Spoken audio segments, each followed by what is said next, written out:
Assalamualaikum warahmatullahi wabarakatuh. Selamat datang di Rizka Channel. Jangan lupa like, komen, dan subscribe. Tidak ada yang benar-benar tahu sejak kapan Gunung Salak mulai diselimuti oleh cerita-cerita mistis. Namun, setiap pendaki yang pernah menapaki jalurnya pasti sepakat, ada sesuatu yang berbeda di gunung ini, sebuah aura yang membuat bulu kuduk meremang meski matahari masih menggantung tinggi di langit. Gunung yang berdiri kokoh di wilayah Bogor ini memang tidak sepopuler Semeru atau Rinjani bagi para pendaki kasual, tapi bagi mereka yang mencari lebih dari sekadar pemandangan, Gunung Salak adalah tempat yang berbicara dengan cara yang tidak biasa.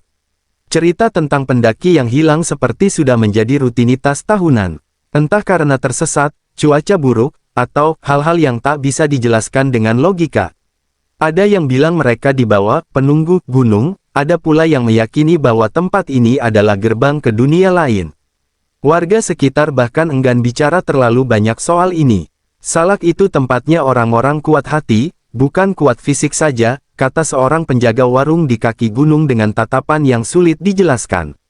Malam hari, suara-suara aneh sering terdengar dari balik rimbunnya pepohonan.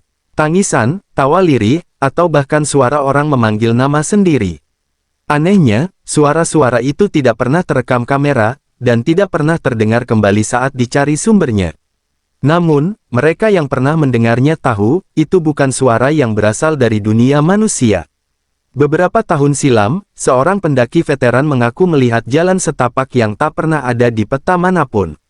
Ia mengikutinya, dan selama berjam-jam merasa berjalan tanpa henti, hingga akhirnya ia kembali ke pos pendakian dengan langkah goyah, matanya kosong, dan tubuhnya menggigil seperti habis keluar dari mimpi buruk yang terlalu nyata.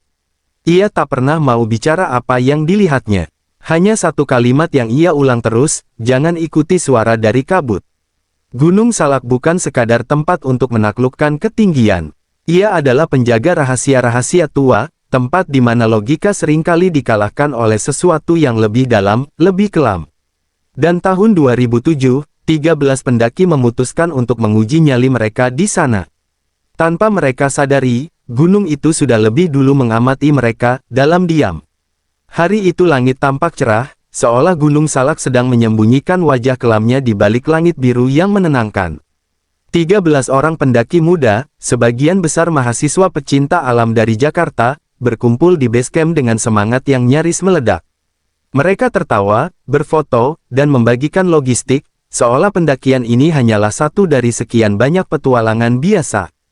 Tak satu pun dari mereka tampak menyadari bahwa angka 13 bukan sekadar jumlah, melainkan pertanda yang diabaikan oleh mereka yang terlalu percaya pada kebetulan. Di antara mereka, seorang pemuda bernama Dimas terlihat lebih tenang dibandingkan yang lain. Ada sesuatu dalam tatapannya yang seperti tahu lebih banyak dari yang ia katakan. Ia bukan pendaki baru, namun ini adalah kali pertamanya menapaki Gunung Salak. Sejak awal pendakian, Dimas sudah merasakan hawa yang aneh. Bukan dingin biasa, tapi semacam tekanan halus di udara, seperti desisan samar yang mengikuti setiap langkah mereka. Ia tak mengatakannya kepada siapa-siapa, khawatir dianggap terlalu serius, terlalu paranoid. Baru beberapa jam menembus jalur hutan yang rapat, Dimas mulai merasa matanya menangkap sesuatu yang tidak biasa di antara pepohonan. Bayangan gelap, tinggi dan samar, berdiri diam di kejauhan, melambai dengan gerakan yang tak alami. Gerakan itu pelan, seperti slow motion, dan membuat bulu kuduknya berdiri tegak. Ia berhenti sejenak, mencoba memastikan, namun saat ia berkedip, bayangan itu menghilang seolah larut bersama kabut yang mulai turun perlahan.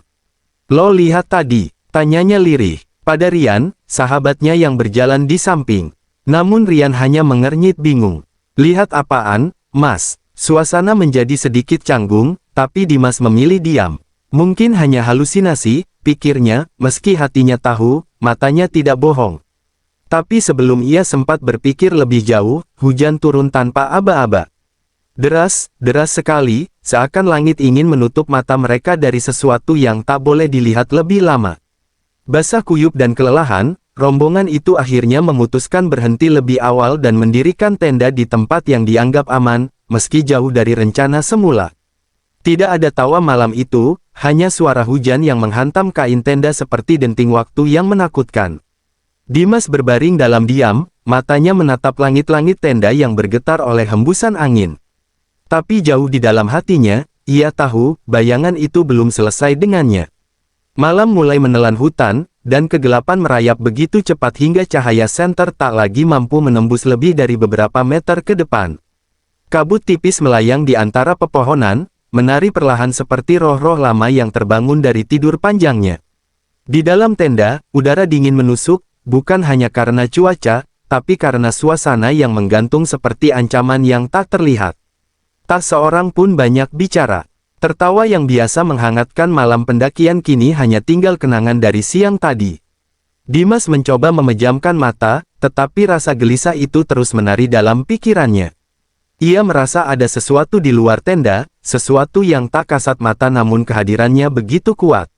Hatinya bergetar tanpa sebab yang jelas, seperti naluri purba yang memperingatkan bahaya. Telinganya menangkap suara lirih, bukan hujan, bukan angin. Seperti langkah pelan yang berputar mengelilingi tenda.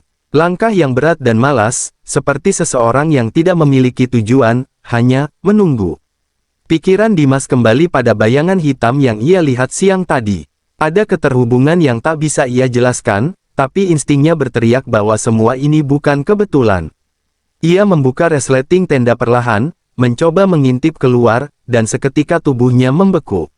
Berdiri dalam lingkaran samar cahaya bulan yang menembus kabut, tampak beberapa sosok berseragam tentara tua, berdiri diam, wajah mereka pucat, kosong, menatap ke arah tenda. Mereka tidak bergerak, tidak bicara, tapi keberadaan mereka menciptakan tekanan luar biasa yang membuat dada Dimas terasa sesak. Mulutnya terbuka, tapi tak ada suara yang keluar. Ia ingin membangunkan teman-temannya, tapi tubuhnya seperti tertahan oleh sesuatu yang tak terlihat.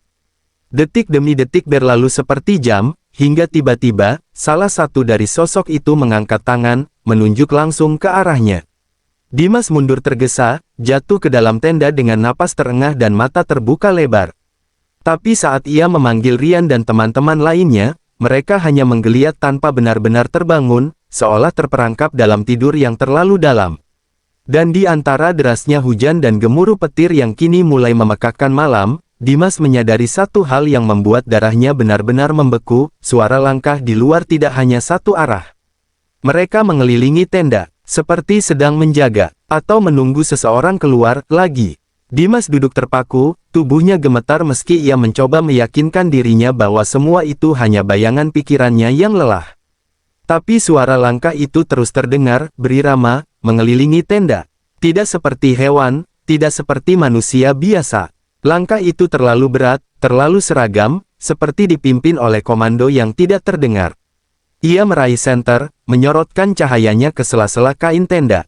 Cahaya itu memantul pada sesuatu di luar, sebuah sepatu bot tentara, berdiri diam hanya beberapa senti dari tenda. Panik menguasai Dimas. Ia mencoba membangunkan Rian, mengguncang bahunya keras. Rian, bangun, lihat ini, ada yang di luar. Tapi Rian hanya menggeliat pelan, matanya terbuka separuh, lalu tertidur kembali seperti direnggut oleh sesuatu yang tidak bisa dijelaskan. Yang lain pun begitu, seolah seluruh rombongan tertidur serempak, tak bisa dibangunkan. Dimas kini benar-benar merasa sendirian. Suara hujan telah berganti jadi hening yang mencekam. Angin pun seperti berhenti, meninggalkan kesunyian yang menusuk telinga.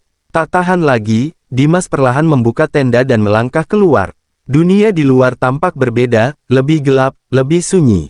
Sosok-sosok berseragam itu masih di sana, berdiri tegak tanpa berkedip. Wajah mereka pucat, beberapa di antaranya tampak luka-luka, seperti prajurit yang gagal kembali dari pertempuran.